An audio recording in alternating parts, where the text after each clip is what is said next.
On a radiant Saturday afternoon in a small Tennessee town, the sun cast a warm glow over the quaint streets, inviting laughter and joy. Seated on a weathered bench in the park, Andrew Miller, a 72-year-old widower, beamed with pride as he watched his two grandchildren, Jake and Emily, play nearby. The air was filled with the sweet scent of blooming flowers, and the cheerful sounds of children at play created a perfect backdrop for a day filled with life lessons. "Grandpa, look at me!" Jake shouted, racing toward him with a triumphant grin, his small hands clutching a handful of colorful leaves he had collected. "I'm going to make the best leaf pile ever!" Andrew chuckled, his eyes sparkling with affection. "That's wonderful, Jake. But remember, the best leaf pile is one you share with others. Why not invite Emily to help?" With a nod of understanding, Jake sprinted back to his sister, who was busy trying to catch a butterfly. "Emily, come on! We're making a leaf pile!" he called, his voice full of excitement. As the children dashed off,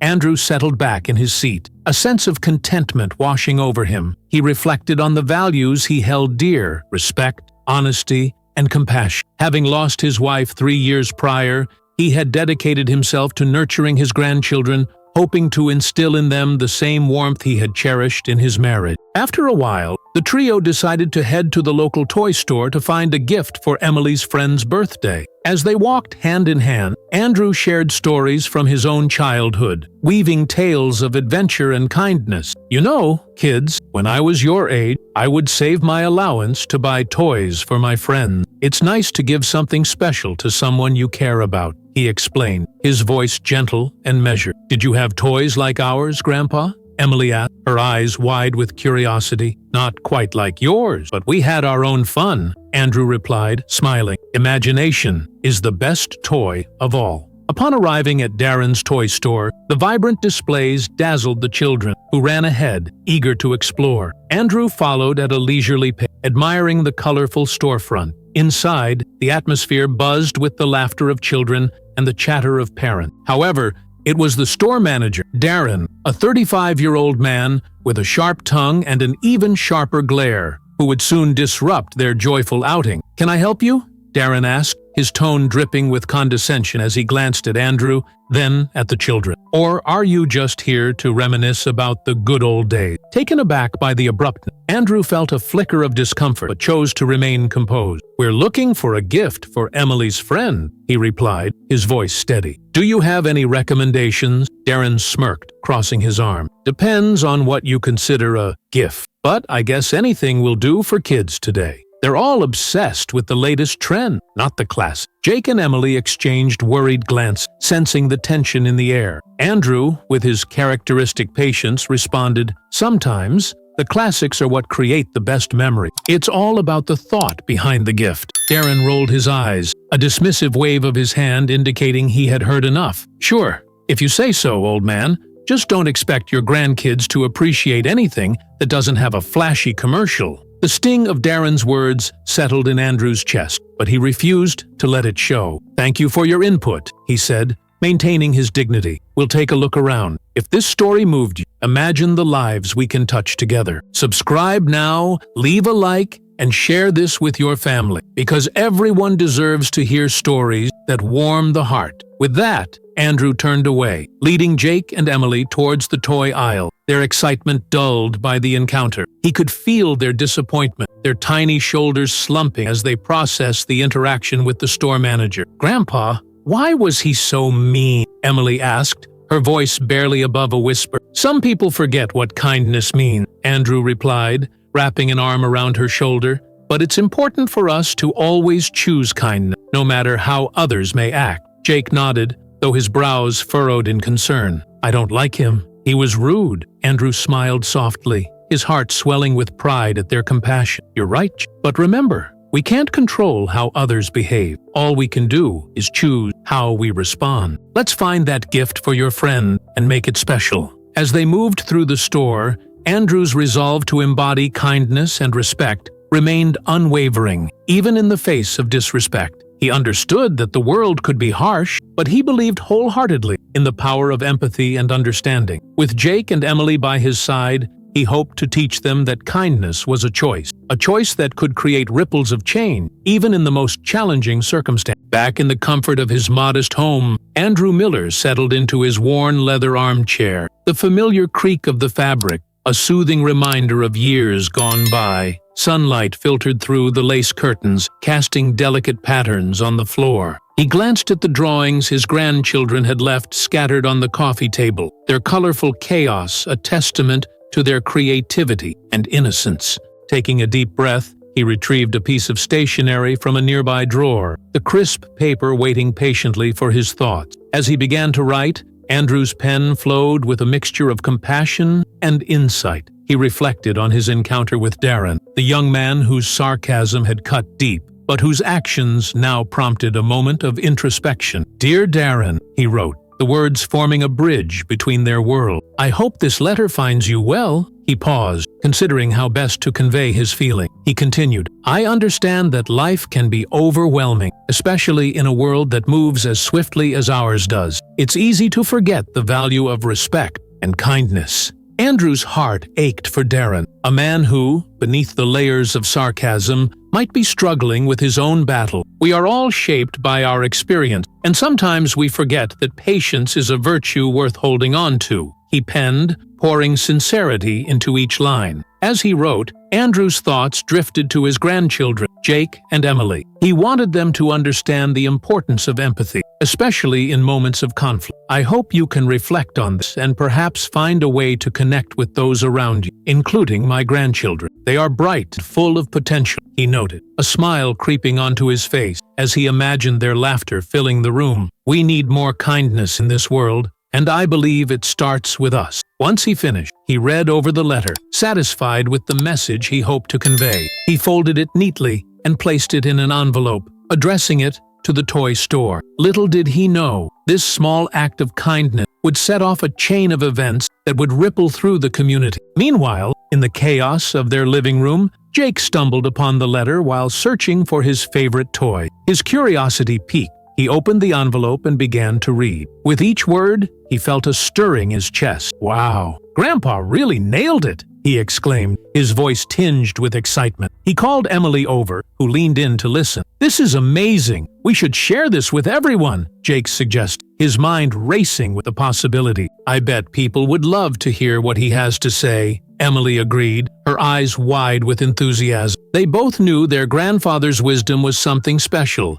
and if it could help others understand the importance of kindness, it was worth sharing. With the determination of youth, Jake quickly navigated to the community blog they often frequented, typing away at the keyboard as he shared the letter with the world. Within hours, the letter sparked conversations across town. Neighbors began discussing the themes of respect and generational difference, reflecting on their own lives and the lessons they had learned. The local coffee shop buzzed with chatter as patrons quoted lines from Andrew's heartfelt message. "It's true. Sometimes we forget how our words affect others," one woman remarked, her brow furrowed in thought. "We need to do better." As the day faded into evening, Darren sat in his office at the toy store, oblivious to the brewing storm outside. He scrolled through social media, his phone lighting up with notifications. Confused, he clicked on a post that had been shared multiple times. His heart sank as he read his own name intertwined with the words of a kind old man, the very man he had belittled just days before. Darren's breath caught in his throat. The letter was everywhere, and so were the comments, each one a testament to Andrew's character and the community's admiration for him. "This is ridiculous," Darren muttered under his breath, a mix of anger and shame flooding his mind. The weight of the community's response began to bear down on him, forcing him to confront the reality of his action. As he continued to read, he felt a shift within himself, a flicker of recognition that perhaps he needed to reevaluate not just his behavior, but his entire approach to life. The sarcastic armor he had worn for years felt increasingly inadequate against the tide of empathy rising around him. In that moment of vulnerability, Darren realized he had a choice to make. a choice to either remain entrenched in his cynicism or to embrace the compassion that Andrew had so eloquently expressed. Darren sat alone in his cluttered office at the toy store, the weight of the world pressing down on his shoulder. The vibrant colors of the toys surrounding him felt starkly out of place against his mood. The cheerful laughter of children outside seemed to mock him as he scrolled through the comments on the community blog where Andrew's letter had been published. Each word was a reminder of his own failure, a sharp contrast to Andrew's heartfelt wisdom. "Look at this guy," one comment read. "He's a real role model. We need more people like Andrew in this town." Another chimed in, "Darren, you should take notes." The sarcasm cut deep, and Darren's fingers trembled slightly as he continued to read. What had begun as a light-hearted jab at an old man had spiraled into a public relations nightmare. "Ugh, this is ridiculous," he muttered to himself, though the truth was he couldn't remember the last time he had felt so exposed. Guilt gnawed at him, twisting his inside. He'd always been quick with a joke, a retort, but now those very weapons felt like daggers pointed back at him. He leaned back in his chair, running a hand through his hair, the tension evident in the lines etched across his forehead. "Are you okay?" His assistant, Lisa, poked her head into the room, concern written all over her face. "You've been really quiet today." "Fine," he lied, the word tasting bitter on his tongue. "Just thinking about the store's inventory." "Sure," she replied, unconvinced. "But you know, people are really talking about that letter. It's kind of amazing how it's resonating with everyone." Darren forced a smile. "Yeah, amazing," he echoed, his voice lacking enthusiasm. "Some old man's wisdom. That's what we all need, right?" Lisa raised an eyebrow. "You sound a little bitter." He sighed, the facade cracking. "I don't know, Lisa. Maybe I am. I think I messed up." "Darren, everyone has bad days. It happens," she said gently. "But this is a chance for you to grow. Why not reach out to Andrew? Apologize?" The idea hung in the air, heavy yet enticing. Could he really face the man he had belittled? The thought of approaching Andrew filled him with a mix of dread and hope. Maybe this was his chance to make things right. "I'll think about it," he replied, though he could already feel the tug of determination growing within him. The rest of the day passed in a blur, his mind racing as he replayed the incident in the toy store over and over. Darren could still see the look on Andrew's face, the quiet dignity with which he had handled the situation. As night fell, he sat at his kitchen table, the glow of the lamp illuminating the scattered papers from his day's work. He pulled out a blank sheet and began to write. "Dear Andrew," he started, and the words flowed with a sincerity he hadn't expected. "I'm sorry for how I treated you at the store." The ink felt like a salve to his conscience, each stroke a step toward redemption. He poured his feelings onto the page, admitting not just his mistake, but also the insecurities that had driven him to be cruel in the first place. After several drafts, he finally put the pen down, reading the letter over and over, feeling a strange sense of relief wash over him. The next morning, with the letter tucked safely in his pocket, he drove through the familiar streets of the small town, his heart racing as he approached Andrew's home. The quaint house looked peaceful, with curtains drawn back to reveal the warm glow of the inside. Darren parked and sat for a moment, staring at the front door. He could hear the echoes of laughter from children playing in the distance, a stark reminder of what he had lost sight of. The weight of his decision pressed heavily on him. What would Andrew think of him? Would he even want to hear his apology? Taking a deep breath, he stepped out of the car, the cool air brushing against his skin. He walked up to the door, his pulse quickening. He hesitated for a moment, his hand hovering over the doorbell. Doubt crept in, whispering that perhaps he was not worthy of forgiveness. But then he thought of Andrew's letter, the compassion it exuded, and how he longed for that same sense of understanding in his own life. With a firm resolve, he raised his hand and knocked. The sound echoed in his ears as he stepped back slightly, waiting for the door to open. Uncertainty coursed through him, but he knew he had to face the man he had wronged. It was time to confront his mistake and, hopefully, find a way to make amends. As Andrew Miller opened the door, he was taken aback by the sight of Darren standing there, his posture a mix of hesitance and determination. The sunlight illuminated Darren's face, and Andrew could see the tension etched into his features. Despite the awkwardness of the moment, Andrew's smile remained warm and inviting. "Good afternoon, Darren,"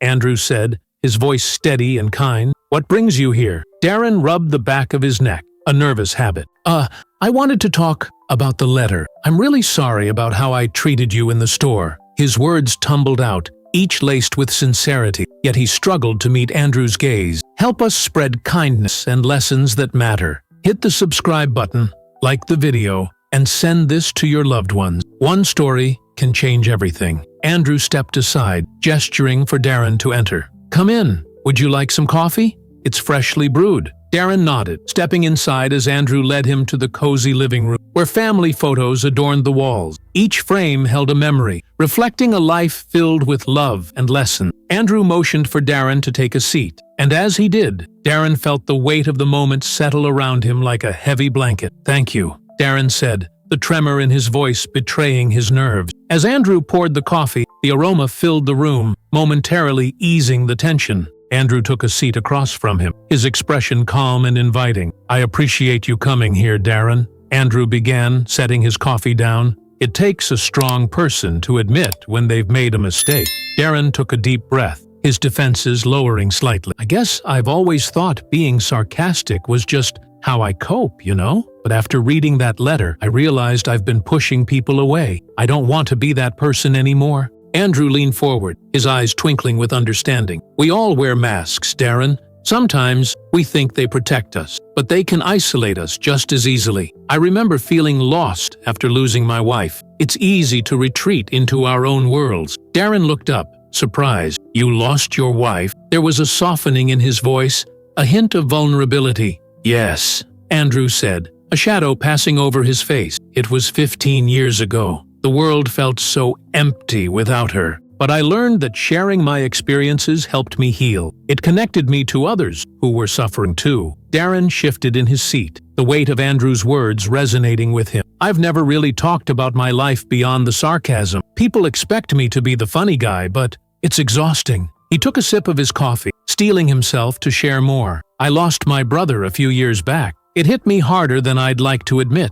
I didn't know how to deal with it, so I just started making jokes. I thought if I could make people laugh, I could distract myself from the pain." Andrew nodded, his heart aching for Darren. "Humor can be a shield, but it can also keep us from building meaningful connections. It sounds like you've been carrying a heavy burden." Darren looked down at his coffee, the steam curling upwards like his unresolved feeling. "Yeah, I guess I have. And then I treated you like that. On top of everything else, I didn't even consider how my words might affect you. I was just so caught up in my own world." Andrew's expression softened further, an understanding smile crossing his face. "It's easy to get lost in our own struggles, Darren, but it's never too late to change. You have the power to reshape how you interact with the world." Darren felt a flicker of hope as he absorbed Andrew's words. "Do you really think so? I mean, can I really change?" "Absolutely," Andrew affirmed. "Change begins with recognizing our flaws and wanting to improve. It's a journey, but every step counts. You're already on the right path by being here today."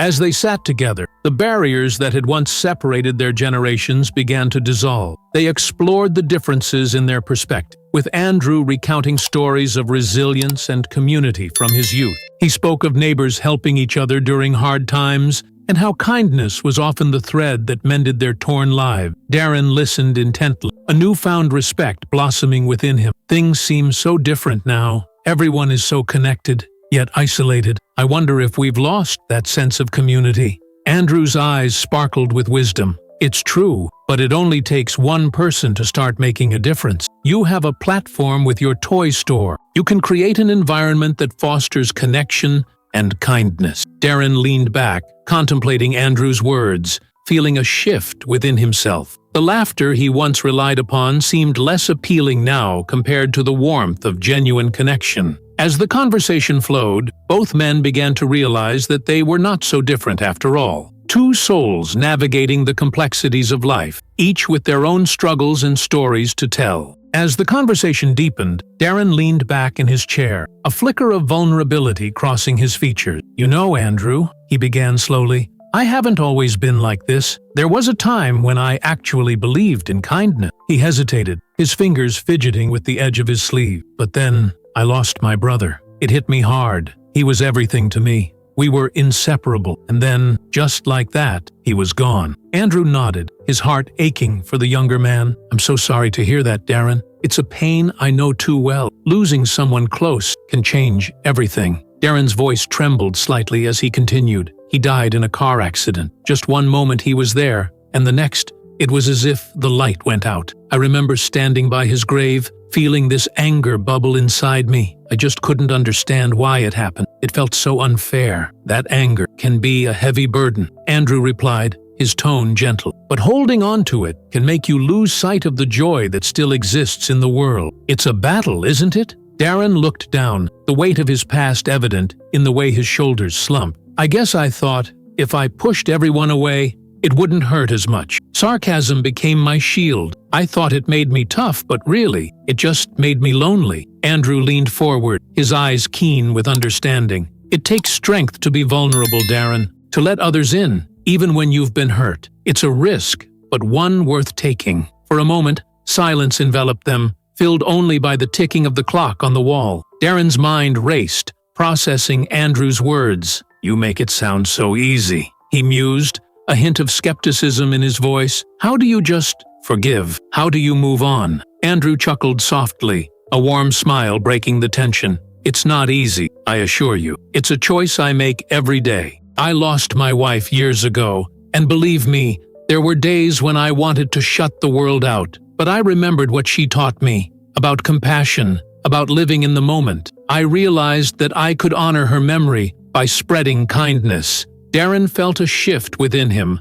a flicker of hope igniting. You really believe that kindness can change things? Absolutely, Andrew affirmed, his voice steady. Kindness can bridge divides and heal wounds. It's not just a concept, it's a way of life. When we treat others with respect, we create a ripple effect. It's like planting seeds that grow into something beautiful. Darren's eyes glistened, reflecting a dawning realization. Maybe I've been looking at this all wrong. I've been so focused on my own hurt that I didn't see how my actions affected others. Andrew smiled, sensing the shift in Darren's perspective. It's never too late to change, Darren. Every day is a new opportunity to rewrite your story. As the conversation continued, Darren felt a newfound sense of purpose emerging within him. The weight of his cynicism began to lift, replaced by a desire to foster connection rather than barrier. I want to make things right. I want to create a space in my store where people feel welcomed and valued. I've been treating customers like they're just transactions, but they're people, just like us. Andrew chuckled, a glimmer of pride in his eyes. That's the spirit. It starts with small steps, a smile, a kind word. Those little things can change someone's day. Feeling invigorated, Darren stood up to leave, a sense of determination radiating from him. Thank you, Andrew.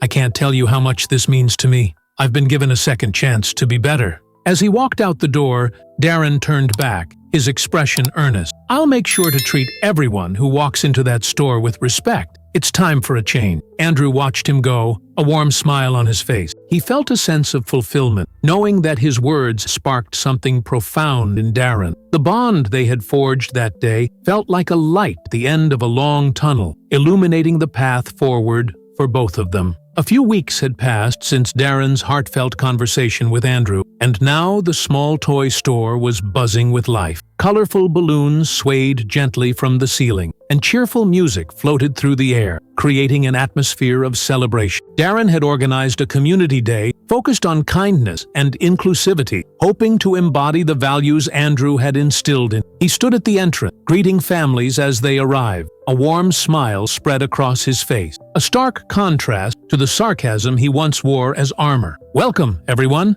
We're so glad you could join us today, Darren called out, his voice confident and inviting. He spotted Andrew entering the store with Jake and Emily, his grandchildren, and waved them over. Andrew's eyes sparkled with delight as he took in the transformed space. Looks like quite the party you've got here, Darren, Andrew remarked as he approached the entrance, his grandkids trailing behind him, their faces alight with excitement. Darren chuckled. I'm just trying to spread a little kindness, you know. Thanks to you, I've realized it's something we can all use a bit more of. Andrew nodded appreciatively, his heart swelling with pride. You've done an amazing job. I can see it's already making a difference. As they exchanged pleasantries, the rapport between them felt authentic, a bond forged through shared experiences and newfound respect. Just as the event began, a young boy, no older than 8, scurried up to Andrew, clutching a vibrant red toy robot. "Mr. Miller, look what I found!" His eyes were wide with excitement, and he beamed up at Andrew, who knelt down to meet him at eye level. "That's a fantastic robot.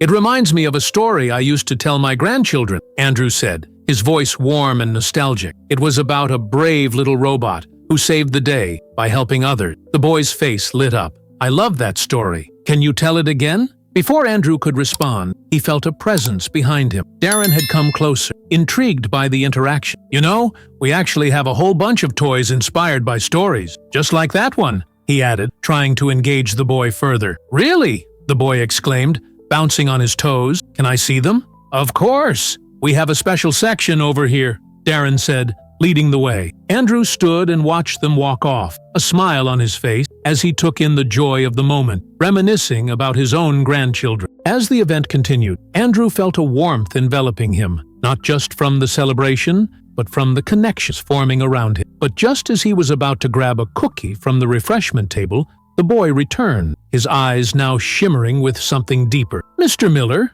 the boy said hesitantly, "I need to tell you something." His tone shifted, and the jovial air suddenly felt heavy with anticipation. "Yes, my boy?" Andrew asked, kneeling down once more, sensing the shift in the child's demeanor. "My dad, he used to talk about you. He said you were a good man." The boy's voice trembled slightly. "He said you were friends with his brother, Uncle Darren." Andrew's heart skipped a beat. "Your father? You mean Darren's brother?" he asked, struggling to contain the flood of memories that rushed back. "What's your name, young man?" "Ethan," he replied, his eyes wide with innocence. "My dad passed away a while ago, but he always told me stories about how kind you." Darren, who had been nearby, overheard the exchange and felt a rush of emotion. He stepped closer, his breath hitching as he realized the implications of this moment. "Ethan?" he asked, his voice barely above a whisper. You're my brother's son?" Ethan nodded, looking between the two men, confused but sensing the gravity of the situation. "Yeah, my dad always said you were family. He wanted me to meet you." Andrew's eyes filled with tears as he exchanged a glance with Darren, who stood frozen, caught in a whirlwind of emotions. "I didn't know," Andrew whispered, his heart racing. "I had no idea." Darren's throat tightened, and he finally found his voice. "Ethan, you should know something. Your dad was a good man, and He paused, overwhelmed. "I always wanted to be more like him." The atmosphere shifted as the three of them stood together, the weight of their intertwined histories heavy in the air. Andrew gently placed a hand on Ethan's shoulder. "You've got a piece of your dad in you, that's for sure. He would be proud of you." Darren stepped forward, his heart aching with regret and revelation. "I'm so glad you're here. We can be a family again." In that moment, the past and present collided, weaving their lives together in an unexpected tapestry of connection. The sense of purpose that had ignited in Darren during his conversations with Andrew